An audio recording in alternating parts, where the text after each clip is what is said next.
E aí, pessoas? Tudo bem? Vou esperar um pouquinho aqui. Vamos esperar. Ajude o velho homem. Né? Não. Estamos esperando o velho homem aqui, Paulo. Tá vendo aquelas duas carinhas?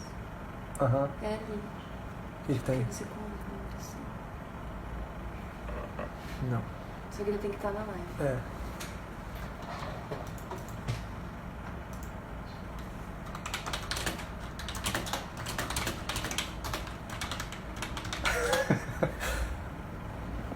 Ah, o pessoal da PMT.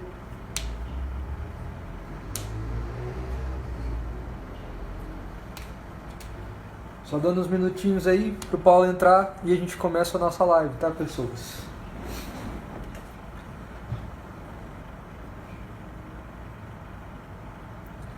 A gente vai falar hoje.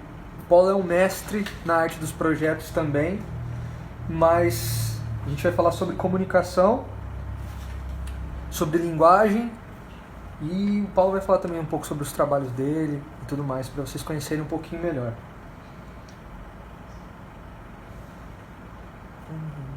Aqui. Paulo entrou. Vendo não. Opa! Aqui.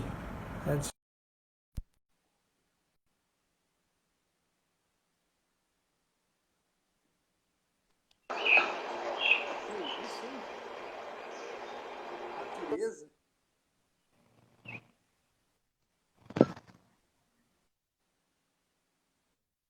E aí, mano? Entrou?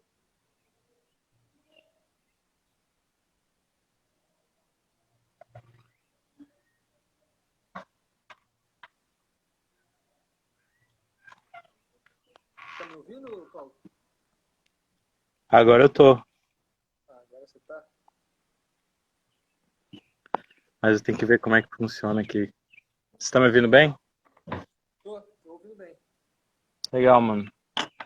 E aí, Varão, como é que tá a vida? Tô bem, cara. Graças a Deus, você sem bigode, nossa. É até Pois é, mano. estranho. Não, eu acabei de fazer a barba tem uns 2 minutos, né?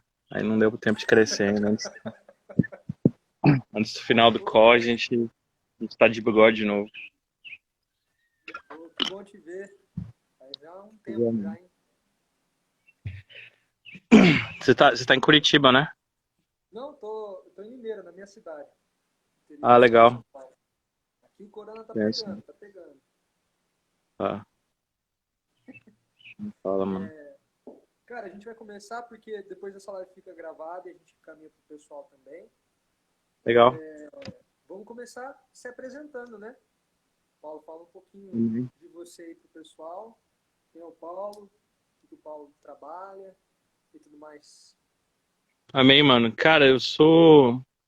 Eu diria que talvez a minha função primária hoje é como desenvolvedor, né? Mas eu trabalho mais próximo de planejamento estratégico de ministérios. Eu tenho focado muito mais em ministérios, apesar de eu ter alguns trabalhos fora, externos, mas grande parte da minha experiência tem sido dentro do contexto ministerial, né?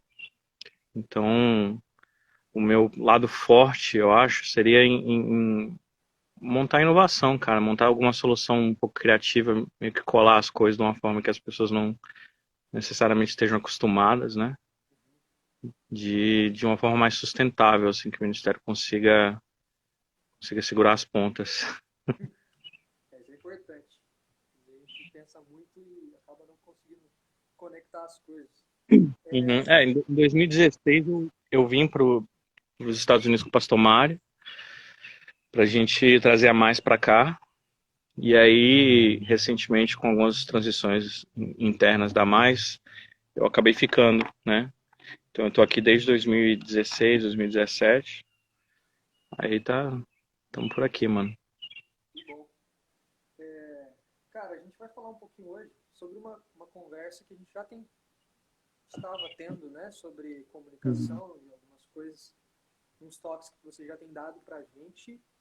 E como esse conteúdo foi muito bom e é muito bom, a gente queria compartilhar isso com as pessoas também, né? De uma forma simples, prática. Uhum. Prática, eu digo no sentido que assim, o que você faz é muito no sentido de abrir a mente também das pessoas, né? Para ver, visualizar algumas coisas, né? Que a gente, por causa de uma certa rotina ou de uma certa, sei lá, um certo parâmetro que já está impregnado na gente costuma pensar de Uhum. certas formas, né?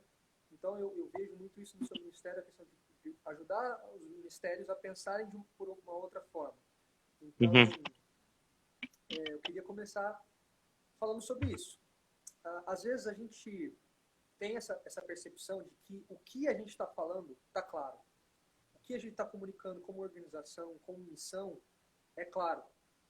Mas acaba que não sendo, né?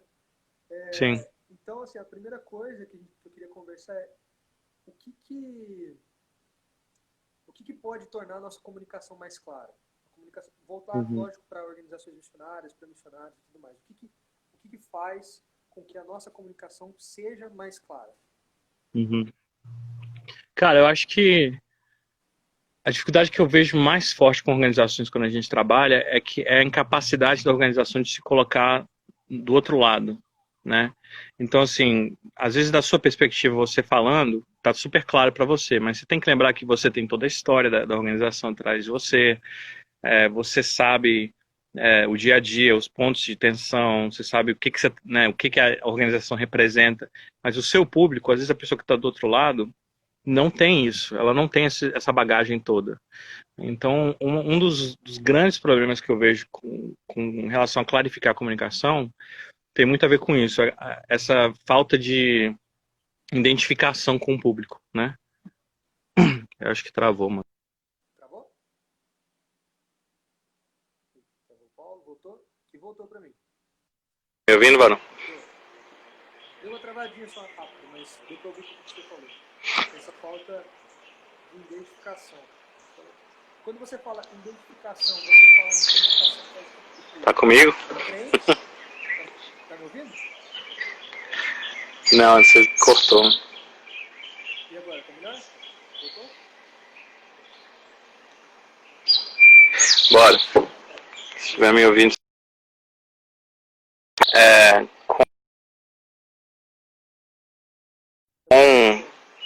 Eu também não sei se tá mesmo. Mudei para outra internet, tá melhor? O Paulo tá travando.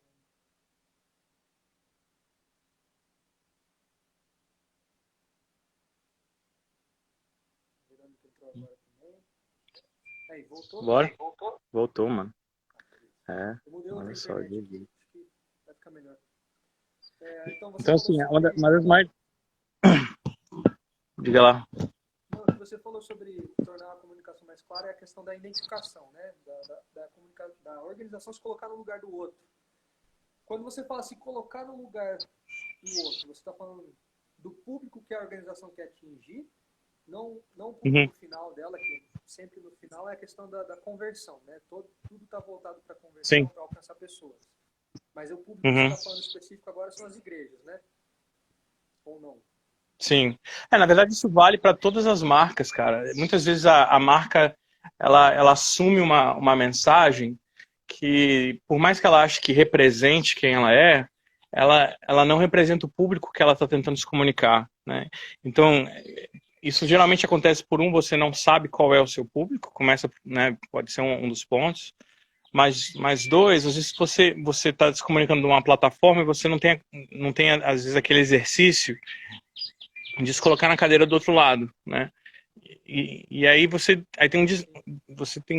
descasa, né? Tipo, a comunicação, na verdade, acaba não encaixando, porque você vai estar falando roxo e a pessoa está entendendo vermelho. Você está falando azul e a pessoa está entendendo verde, né? Então, a grande parte das falhas de comunicação de marcas que eu vejo são associados a falha na visão, não existe uma visão muito clara do que a organização representa, o que ela está tentando carregar, ou essa falha de identificação, né, onde as pessoas não conseguem a marca em si, ela não consegue se comunicar com o público que ela está tentando atingir, cara.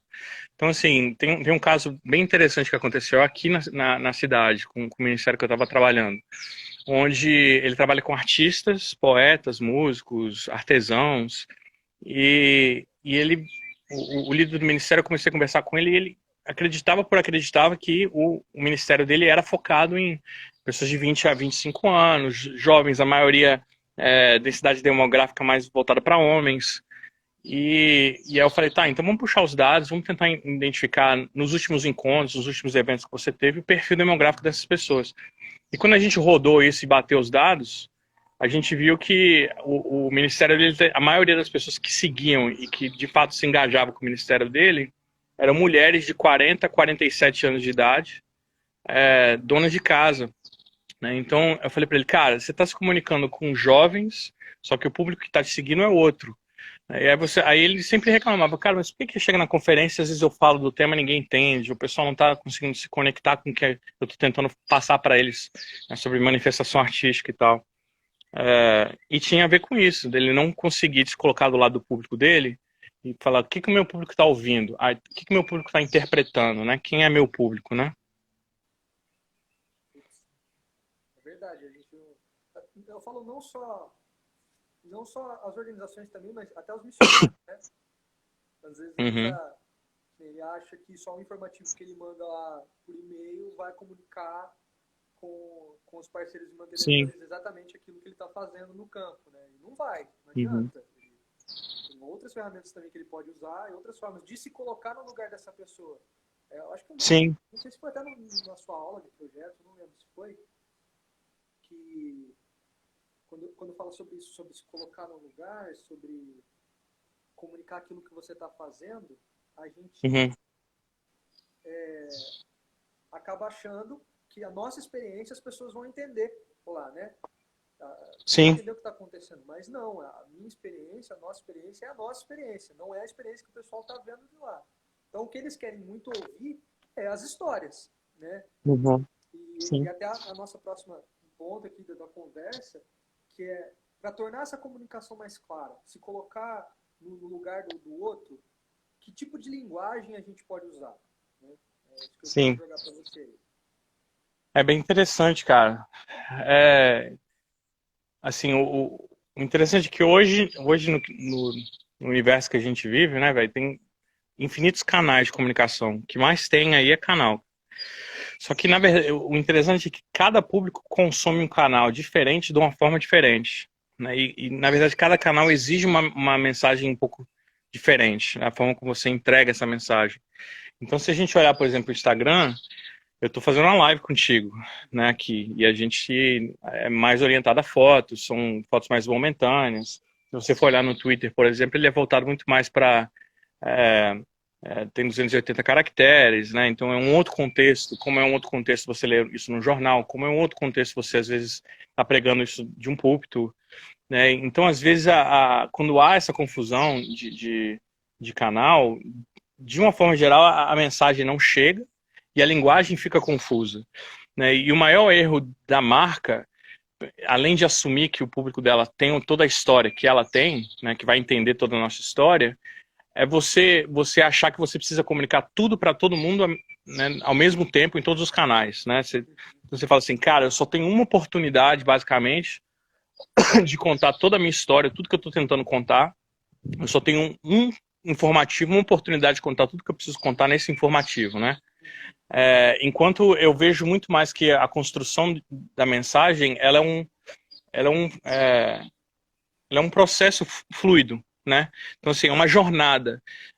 Eu vejo muito mais que a linguagem, a comunicação, ela precisa ser muito mais como um convite do que como simplesmente um serviço de entrega, né? Então, assim, eu estou te convidando a participar da minha jornada e a me conhecer minha história, né? Então, eu sempre valorizei isso muito com marcas que eu trabalho, onde eu sempre fazia esse exercício. Pegava um informativo, pegava um texto, eu falava assim, cara, cronometra aí, começa a ler e cronometra quanto tempo você gasta.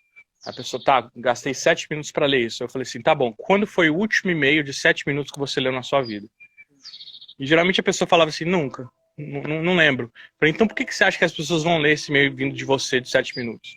Então, e aí você se perguntando, mas poxa, eu mandei isso no meu informativo, ninguém entendeu, ninguém tá se adaptando. Eu falei, cara, eu prefiro que você mande 5 informativos com um parágrafo cada um, do que você mandar um informativo com 5.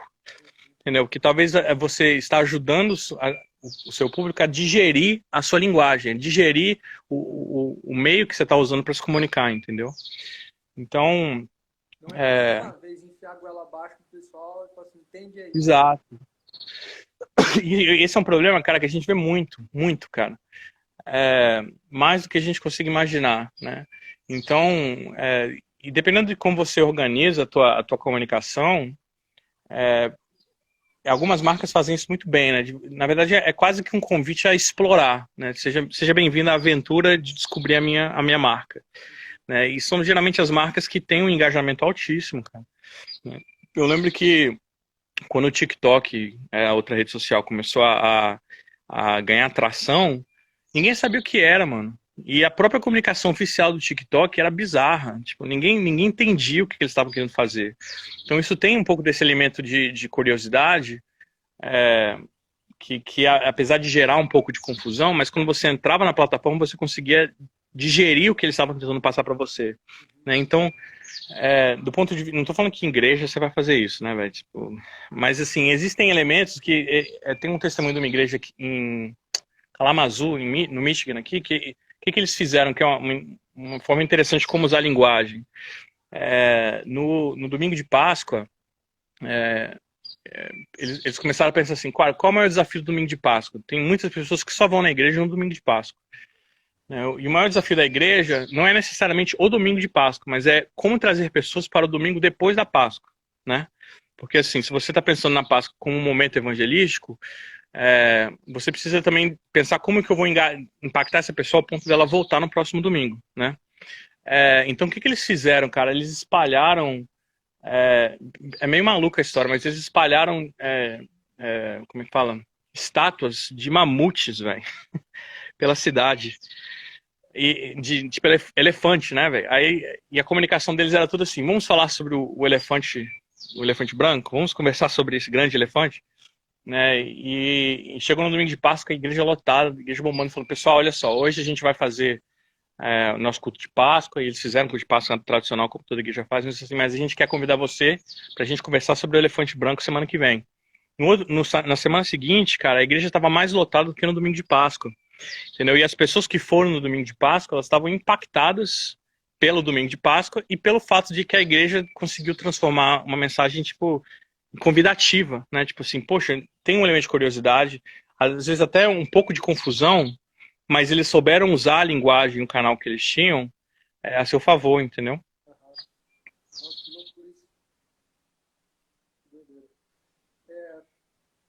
Isso você trouxe até um exemplo de uma igreja aí, né? Uhum. Então, outra coisa que a gente vai falar até.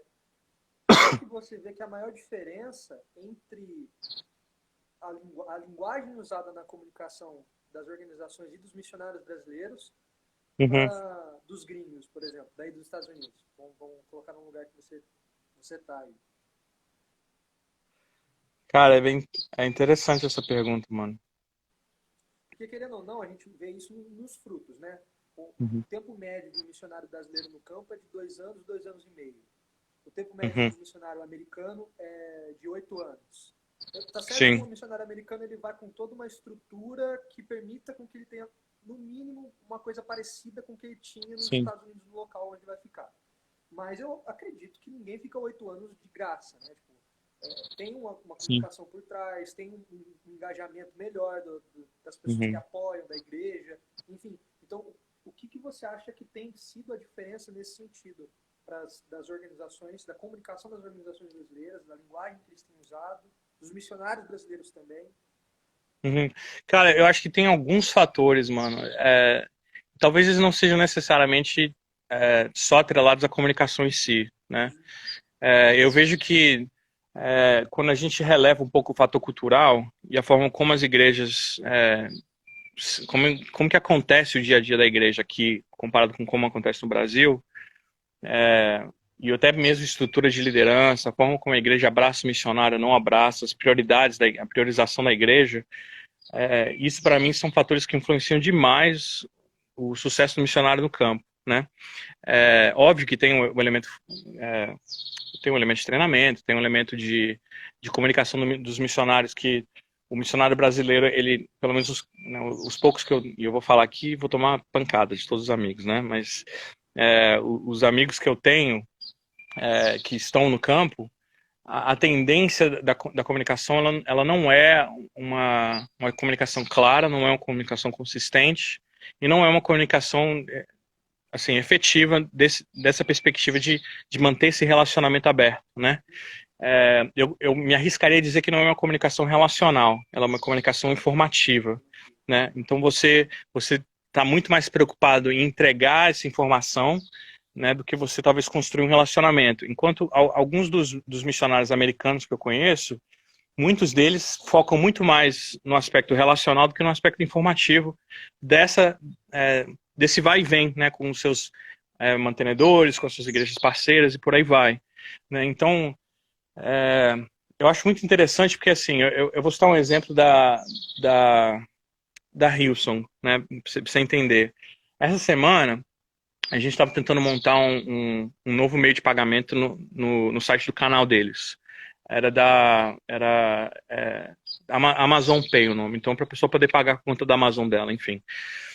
E o representante da Amazon fica em Seattle, né? E estava no meio da bagaça dos protestos que estão acontecendo agora, né?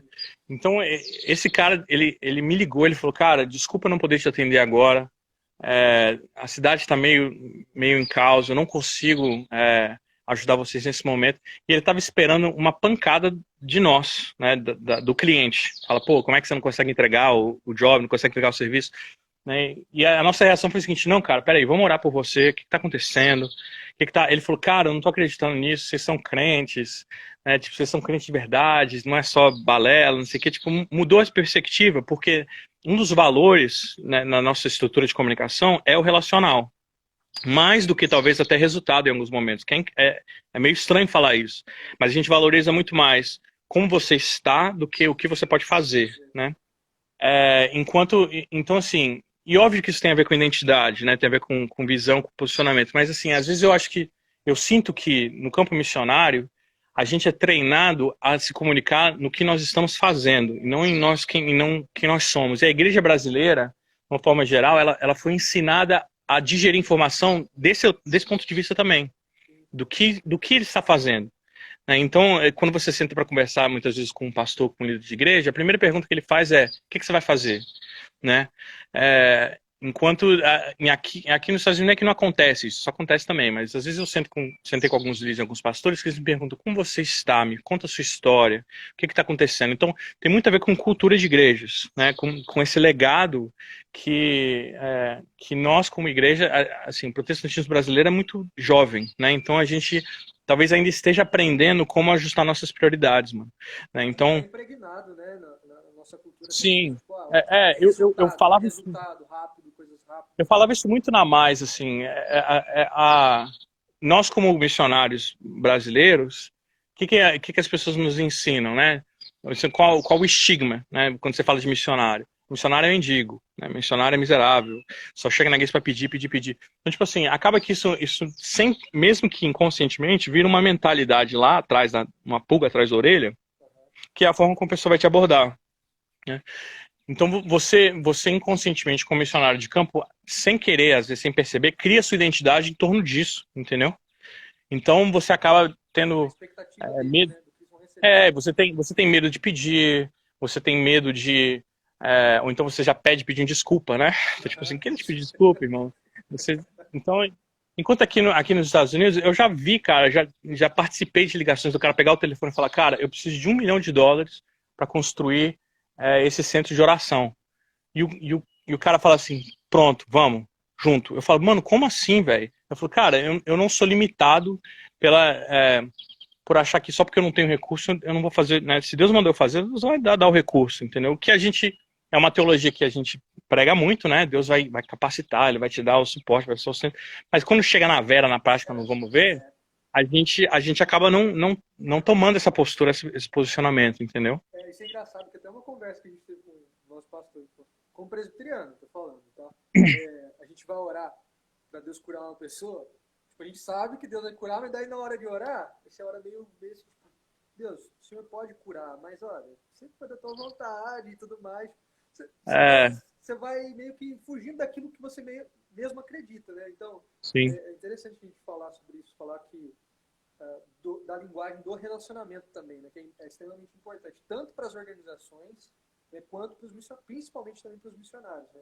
Eu também sim, não vejo essa cultura das organizações no Brasil terem uma cultura de relacionamento, né? Tipo, é mais uhum, informativo também. Olha o que a gente está fazendo, olha o que a gente está fazendo e tudo mais. sim, Eu sei que isso demanda tempo, demanda trabalho, mas é muito mais válido, entre aspas, eles focarem as atenções ou o investimento deles ali no que está fazendo do que no próprio relacionamento, que é um dos sim, problemas que causa depois que essa comunicação, que é até o próximo ponto, que é sobre os impactos da boa comunicação. Então, se você não faz sim. isso, consequentemente, você vai trazer aquele engajamento por desencargo de consciência, né, que você ensinou a gente lá na Mais, a pessoa olha, coitado, coitadinho e tal, vou doar e depois Você nunca cria um mais vício, né? esquece, né? Você droga o teu público, né? É, Tá drogando a tua audiência. Na Mais eu falava muito disso, cara, que assim, a gente tem duas escolhas, especialmente no contexto da Mais, trabalhando com igreja sofredora, né? A gente tem duas escolhas. A gente vai trabalhar o sofrimento da igreja sofredora, ou a gente vai trabalhar a esperança da igreja sofredora. É simples. Ou A ou B. Sofrimento dá um retorno mais rápido, porque a pessoa não dá como fruto do coração, ela dá como culpa, né? Mas você cria um vício, porque você vai ter que explorar esse sofrimento sempre que você precisar de recursos. Enquanto na esperança, se eu tenho, se eu tenho uma capacidade de criar uma visão no coração das pessoas de que nós fazemos parte de uma transformação né, de uma vida, de um campo, de uma nação, a pessoa ela dá com o coração alegre. Né? Na verdade, ela dá mais do que o recurso financeiro. Ela se engaja em oração, se engaja em voluntariado. Mas o tempo que nós gastamos, que nós precisamos investir para construir essa esperança e construir essa visão no coração das pessoas, ele é mais demorado. Né? Mas eu tenho um público que ele é cativo meu. Ele está comigo independente dos bons ou dos maus tempos. Né? E eu sinto que assim, me dói o coração às vezes de várias organizações missionárias, vários missionários, que é o caminho mais fácil, é explorar o sofrimento. Né? Por que notícia, né, só você liga no jornal aí, só dá e é só o sofrimento? Porque é o que vende, cara. Né? É o que força e não é que a gente vai chegar ao ponto de negar que não existe sofrimento. Eu acho que é um entendimento muito infantil você achar não é que... nem intenção, né, esconder o contexto. Né? Exatamente. Eu não vou falar, não existe perseguição religiosa. Pelo amor de Deus, velho. Tipo, eu acho que esse tipo de discussão ele não constrói nada, né? Mas é questão de falar assim, a perseguição existe. Nós podemos ser a resposta. Você pode ser a saída. Você pode ser a solução para tudo isso. Deus pode te usar hoje para ser uma mão para alguém que precisa se levantar do chão, né? Só que o custo disso é um custo de tempo, é um custo de intencionalidade, sacou? É um custo de ter um grupo de parceiros, mantenedores, de apoiadores, que talvez tenham uma saúde espiritual, emocional, uma saúde mental, que demora tempo para essa jornada. É um convite para uma jornada, né?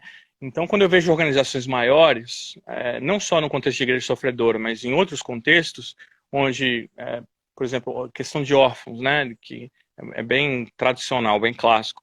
É uma comunicação estupidamente negativa, cara. Muito, muito, muito, muito, muito, velho. Eu ver um anúncio de uma organização, eu me senti mal, velho. Eu falo, cara, eu preciso ajudar da dor do meu coração, mas eu não me sinto engajado em continuar orando, em continuar, cara, não, eu quero ir mais... Pelo menos eu, né, eu, Paulo. Óbvio que cada pessoa vai ter uma reação diferente, mas... Quê? Você se sente mal até. Exato. Então você dá como fruto da dor e da culpa. Você não dá como fruto da possibilidade de resposta, né? Então acaba não sendo uma comunicação construtiva. Porque você acaba criando aquele paradoxo que é assim, cara, se eu tirar essa criança daqui, eu tirei o meu produto, né? Eu não tenho mais o que vender. Né? Então, e aí? O que acontece? Né? E se todos vamos sonhar grande, velho? E se todos os órfãos fossem adotados? Entendeu? que aconteceria com missões em órfãos? Acabaria, né? Óbvio. Mas assim, o missionário, o Mário falava muito isso. Ele falava assim, o trabalho do missionário é achar uma forma dele não ter que trabalhar mais, né? Ele vai servir o campo a tal ponto que ele se torna desnecessário, né? E aí ele vai perseguir com a missão dele em outro lugar. Então eu acho que o impacto mais negativo que eu vejo de comunicação hoje para organizações e para marcas é criar um vício, mais para organizações, né, para igrejas, assim, é que você cria um vício no seu público que não é um vício saudável, né? Você não está criando, você não está criando pessoas que vão Gideão, né? Pessoas que vão batalhar contigo. Você está criando parasitas, né, cara? Tipo, pessoas que talvez se sentem mal, mas à mesma medida que elas se sentem mal, elas vão grudar em você e vão sugar a vida de você, entendeu? Porque aquilo ali vai ser um desencargo para ela, né? Então ela vai ficar daquele jeito. O mais triste disso, cara, é que você não vê isso a curto prazo. Você não consegue ver isso a curto prazo. Isso você vai ver quando você bota num plano de 10 anos. Aí você começa a ver, tipo assim, a organização não consegue deslanchar. Ou, tipo assim, ela acaba tendo um vício dessa comunicação negativa ao extremo, entendeu? Então, aí você começa a sentir o efeito, que você fala assim, você começa a desgastar, você tem uma equipe que não consegue se aguentar por muito tempo, porque é um ambiente pesado, um ambiente negativo, alta rotatividade interna na organização, entendeu? Ou até mesmo com parceiros, alta rotatividade de parceiros, você começa a ver como que decai os parceiros, aí você tem que fazer uma campanha, você vê o crescimento de novo. Entendeu? Então, tipo, acho que é isso, mano. E isso entra também a questão, lógico, a gente falou um pouco da linguagem, e falar um pouco sobre as histórias, né? Que contar a história, foi uma coisa que você até falou pra gente, uma observação que eu coloquei aqui, que contar a história não é contar um fato. Sim. Existe o fato dentro da história, né? Mas são formas diferentes da gente fazer isso. Se você falasse um pouco Sim. sobre isso. Meu áudio tá baixo. Meu áudio tá baixo. Cara, eu acho que é interessante isso, assim, porque eu até estava tendo uma conversa, acho que foi até com o Gabriel. Ups. Aí, beleza. Travou? Aí, voltou. Voltou? Voltou. Eu tava tendo uma conversa até, eu acho que foi com o Gabriel, essa semana que passou, sobre storytelling, né? Onde a gente estava conversando sobre como a gente não deturpar o fato ou a verdade à medida que a gente conta a história. Mas a verdade é que todo fato ele é contado com uma perspectiva, todo. Não existe fato neutro.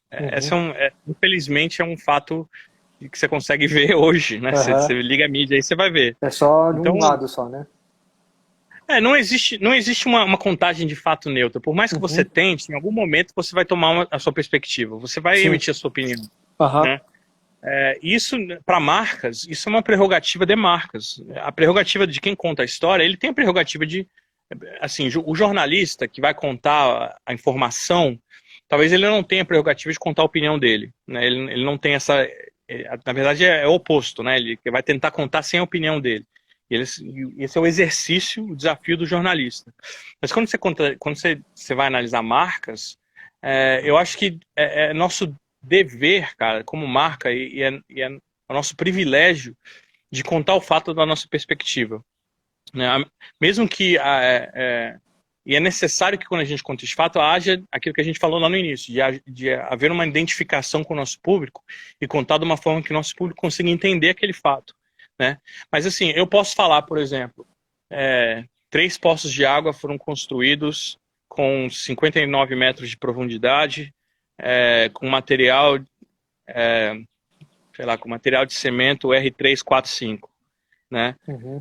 Você pode contar assim, 3 poços de água foram construídos, vidas foram impactadas, a esperança foi retornada, água e vida voltou para esses lares. Você está contando o mesmo fato, cara. Né? Mas você está dando a sua perspectiva e o impacto que você quer que aquele fato tenha como marca, né? Então você está contando a história do fato, e o outro você está contando um fato puro e neutro, né? Então assim, se você for parar para pensar, por exemplo, com Jesus, ele era o rei do storytelling, né, velho? Tipo, o rei dos reis tipo, o cara era mestre em conseguir ajustar a sua perspectiva para que se alinhasse com a dele, né, se identificar com você e contar o fato, né, a realidade das coisas da perspectiva dele, né? Então, eu acho que esse para mim é o grande desafio quando você está contando a história de uma marca, você está construindo a história da sua marca, né? Como que eu vou contar o fato de que 200 famílias refugiadas foram acolhidas, né? Eu posso contar isso dessa forma, ou eu posso contar tipo a história de uma família e falar que existem 200 mais como essas, né? E trazer talvez um impacto que ele é não só informativo, como ele também é emocional, como ele também é espiritual, como ele acaba transcendendo só a informação, entendeu? Legal. E é uma coisa que também eu acho que tem que ser ensinável, né? Porque a gente não... É até uma coisa que a gente tem conversado com você e com a equipe do Comunicando, que é a questão do ensino, né? Que demanda tempo também. Cabe às organizações, os missionários, ensinarem essas pessoas que, cara, não é só assim. E é o último ponto até aqui da nossa conversa, que é contar, foi uma coisa que você falou pra gente, que é contar a história do que Deus está fazendo, às vezes nos força a dizer não para algumas coisas. Então eu queria que você comentasse um pouquinho sobre isso, que eu achei muito, muito massa essa perspectiva. Porque assim, cada perspectiva que você está contando, você está negando uma, né? Então assim, a cada passo da sua jornada que você... Tem muita, assim, se você for ler esses livros de guru, de liderança, muita gente fala isso, né? Tipo, a palavra mais poderosa que você pode aprender é dizer não, né? Que significa, é um alinhamento de prioridades. Para você dizer não para algo, você está dizendo sim. Para você dizer sim para Deus, você está dizendo não para alguma coisa, né? Então, eu sou da perspectiva, cara, que tem um cara em marketing chamado Seth Godin. Ele tem um livro chamado This is Marketing, né? Isso é marketing. E ele fala assim, a filosofia dele eu prefiro ter 100 pessoas ou 1000 pessoas que de fato me conhecem e seguem a minha jornada do que eu ter 100 mil que não sabem nem o meu nome, né? Então, assim, quando a gente conta a história, quando a marca começa a contar a sua história, né? Eu acho que o maior desafio é descobrir o que não contar. Não é nem o que contar, né? Tipo, no campo missionário, mano, porque isso acontece muito com o missionário jovem. Ele chega e fala, mas eu não sei o que falar, não sei o que fazer, né? Mas na verdade, assim, você tem muito a falar. A sua escolha é o que não falar, né? Porque eu vou contar um exemplo, cara, acho que é meio bobo, assim, mas quando eu passei um tempo em Fortaleza trabalhando numa favela chamada Oitão Preto. Eu trabalho com o ministério também o Iris, né? Que trabalha, tem uma base lá em Fortaleza. Eu lembro uma época que eu tava passando um aperto, cara, como missionário, mantenedor, não tava dando certo, né? Não tava bem. E eu liguei pro mantenedor um dia para perguntar como ele tava, relacional, não pra pedir nada. Falei, cara, como é que você tá? Tudo bem? Cara, tô bem, mano, meu carro estourou o pneu, tô sentindo mal pra caramba. Falei, não, cara, deixa eu orar por você, tem alguma coisa que eu posso fazer, posso ligar pro seguro pra você, te ajudar, alguma coisa assim. Não, cara, tô tudo tranquilo. Ele falou, e você, como é que você tá? Eu falei, cara, tô bem, mano, mas não consegui ir no mercado hoje, né, quando tava decidindo comprar. Ele falou, cara, não, mano, pera aí. E assim, Deus usou aquela oportunidade, na verdade eu não liguei pensando naquilo, né, eu liguei pra realmente perguntar como ele tava, mas o fato de eu ter... Se importado? Me importado, ter escolhi dizer sim pra, cara, eu vou me importar com esse cara, em vez de eu dizer sim pra, eu vou só comunicar uma informação, entendeu? Eu acho que Deus acabou usando esse cenário para me abençoar naquele momento, né? Então eu acho que a dificuldade eu posso contar que eu posso contar, e é difícil de botar isso, tipo, preto no branco, né? Mas, tipo, eu posso contar sobre o sofrimento, dizer sim para o sofrimento, eu posso contar sobre a esperança, dizer sim para a esperança, né? Volta aquela conversa que a gente estava falando antes. Só que à medida que eu falo sim para a esperança, eu tô dizendo não para alguma outra coisa, entendeu? Sim. Não sei se é isso. Não, é isso mesmo. Não, porque, por exemplo, até para os trabalhos, por exemplo, a gente recebe propostas de organizações, certo? Gente, na verdade, pedidos de orçamentos de organizações. Uhum. E é direto, né, gente? Eu preciso disso, disso e disso. Aí a gente vai olhar o material que a organização já tem pronto, ou do missionário que ele já tem pronto, e já Uhum. vai de cara, falando, ó, você quer, a gente consegue fazer, mas a gente vai precisar mudar muita coisa, porque senão a gente não vai fazer, principalmente em relação à linguagem, entendeu? Sim, É uma coisa que o Comunicando Cristo comprou mesmo a ideia e que essa linguagem é essencial, da esperança, a gente pregar a esperança, né? uhum. Não catástrofe, a miséria, aquilo que Sim, de ruim, mas aquilo de bom que Deus está fazendo, porque apesar de tudo isso que não ser culpa dele, ele está usando os filhos dele aqui para poder sim. trazer essa transformação, né? Então é muito massa isso e eu quero já agradecer porque está fechando nosso tempo aqui, ó. Foi rapidão, cara. Pô, quando a conversa é boa, vai muito rápido. É, cara, muito obrigado por se dispor Bem, aí, mano. Paulo. Para quem está chegando agora, tá no final, a gente está terminando aqui, mas essa live vai ficar gravada. E é assim, eu mesmo vou assistir isso aqui de novo, como já.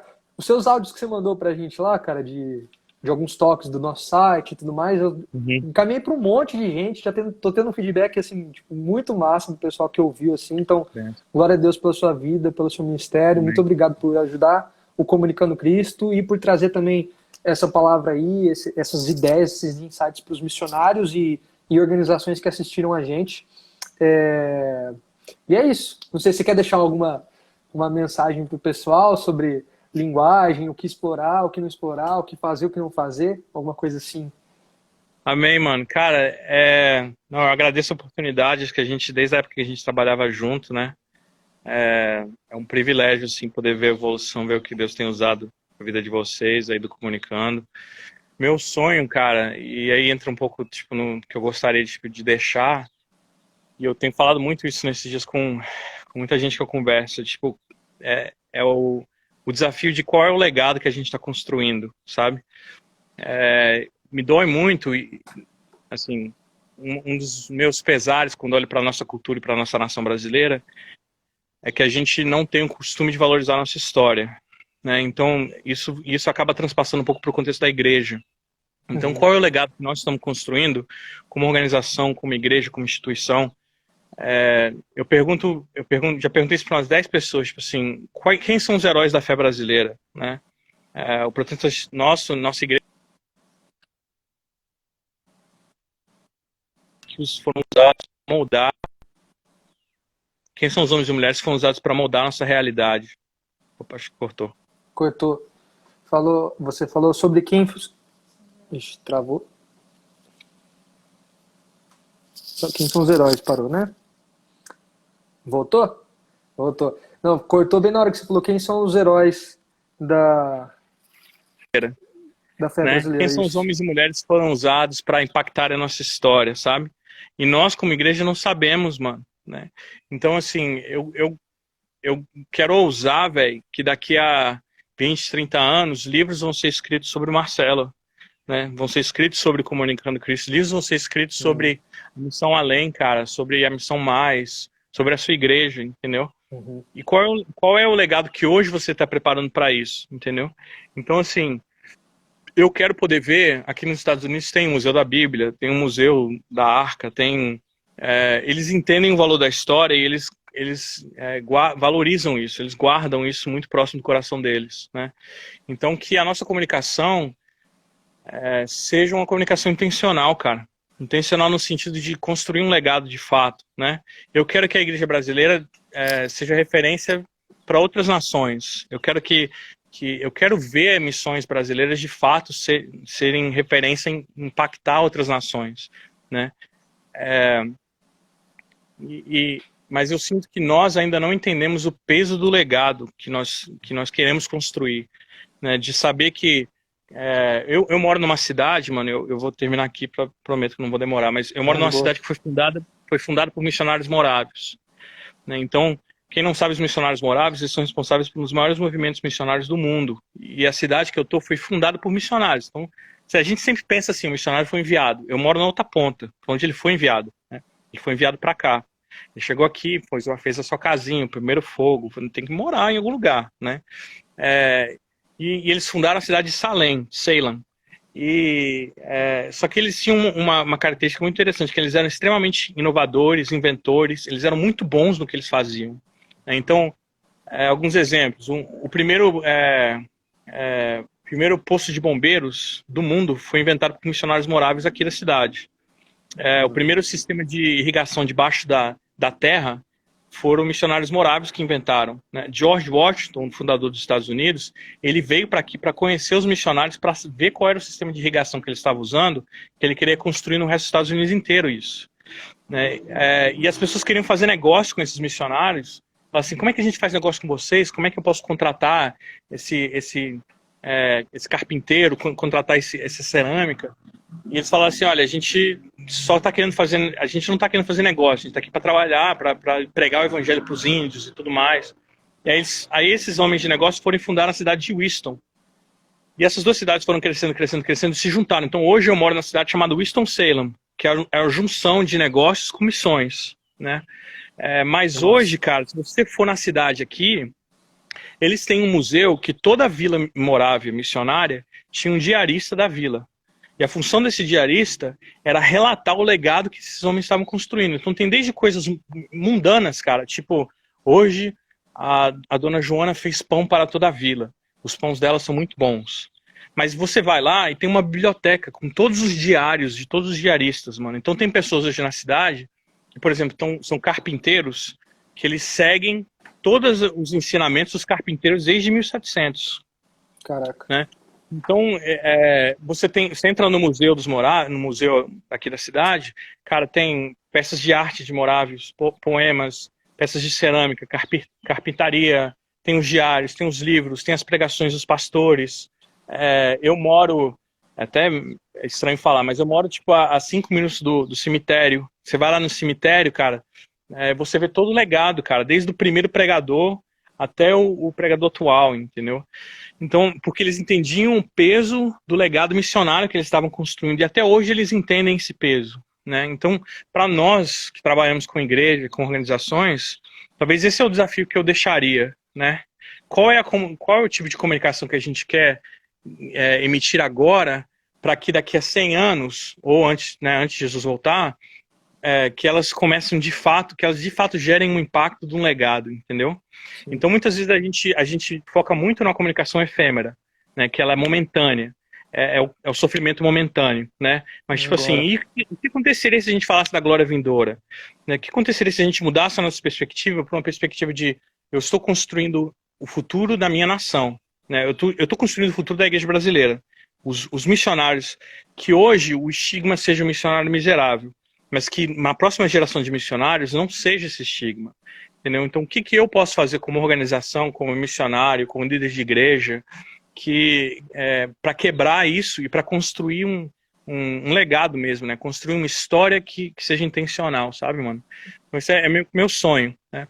Meu sonho é um dia poder pegar um livro de heróis da fé brasileira e abrir lá e ter lá Marcelo Lourenço, entendeu? E a gente vê, cara, esse foi um cara que, né, vê a tua biografia, a história que você construiu, e saber porque foi intencional, entendeu? Porque eu acredito que eu vou deixar isso na live e eu vou ser crucificado e tem chance de virar meme, né? Mas assim, quando a gente fala sobre pessoas que influenciaram a nossa fé, influenciaram a nossa história como igreja, a tendência é a gente sempre pensar das pessoas boas, né? Mas existem muitas pessoas que talvez tenham... Muitos reis que estão em 1ª e 2ª Reis não foram reis que acreditaram no Senhor, velho. Foram reis maus. Então por que eles estão sendo relatados na história? Porque eles impactaram a história de Israel. Isso vale também para a igreja, entendeu? Então assim, eu quero poder abrir um livro sobre a história da igreja brasileira e ler pastores que talvez tenham sido controversos, cara. Pastores que talvez tenham sim pecado. Para que isso fique registrado na história a nossa necessidade de dependência de Deus. E como nós somos corruptos como homens. E que isso seja uma lição para a próxima geração, entendeu?